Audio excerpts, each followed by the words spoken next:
Hello friends, ഇത് പുതിയൊരു തരം ഒരു ഡ്രൈവിംഗ് ആണ്. ഒരു സ്കൂട്ടർ ഓടിക്കുന്ന ഒരു ചേച്ചിയാണത്. കണ്ടില്ലേ, കാല് തുഴഞ്ഞിട്ടാണ് സ്ഥലത്ത് വീട്ടിൽ നിന്ന് എടുത്താൽ പിന്നെ എത്തേണ്ട അവിടെ എത്തുള്ളൂ ഇവർ. പക്ഷേ ബാഗിലിരിക്കുന്ന ഒരു പ്രായമുള്ളൊരു സ്ത്രീയും കൂടിയിട്ടാണ്.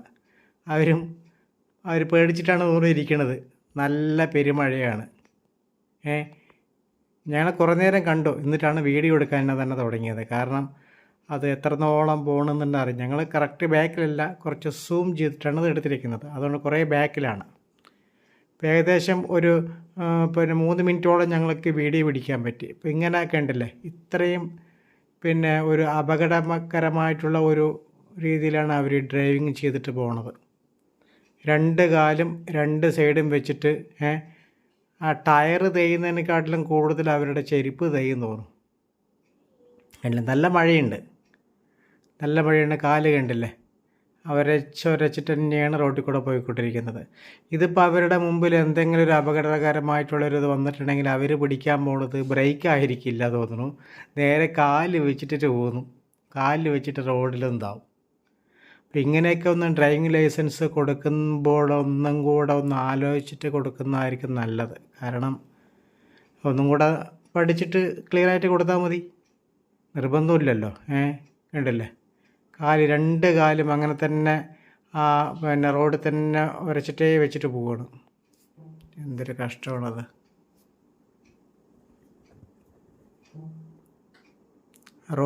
കാല് സ്കൂട്ടറിനെ മേലോട്ട് വയ്ക്കുന്നതേ ഇല്ല.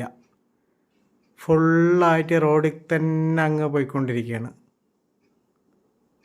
എത്ര നേരം, ഏകദേശം ഒരു 3 മിനിറ്റ് വീഡിയോ നമുക്കത് എടുത്തതാണ്. നിർബന്ധമായിട്ട് എടുത്താണ്, എടുക്കേണ്ടതെന്ന് വിചാരിച്ചാണ് എടുത്തു. ഉണ്ടല്ലേ, 2 കാലും ആ റോഡിൽ തന്നെ ഉരച്ചിട്ട് തന്നെ പോവുകയാണ്. എന്തൊരു കഷ്ടമാണത്. അത് ബാക്കിലൊരു അമ്മച്ചിയും കൂടി ഇരിക്കുന്നതും കൂടിയുണ്ട്. കണ്ടില്ലേ, ഇത് കാലിൽ ആ ഹമ്പിലും ഇതിലൊക്കെ തട്ടി കാലെരടിയാൽ പോയി. കാലൊന്ന് ആ ഹമ്പുകളുടെ അവിടെയൊക്കെ ഒരു ഇതുണ്ട്. അപ്പോൾ അതൊക്കെ ഒന്ന് എരടിയാൽ തന്നെ അവരുടെ ഇത് ബാലൻസ് തെറ്റുന്നുള്ള കാര്യം ഉറപ്പാണത്. ആ സ്കൂട്ടറിൻ്റെ മേലോട്ട് അവർ കാലേ വെച്ചിട്ടില്ല ഇത്ര നേരവും. എന്താ ഒരു കഷ്ടമാണത്.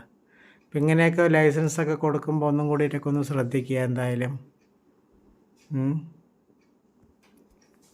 ഓക്കെ, എന്നാൽ ബൈ.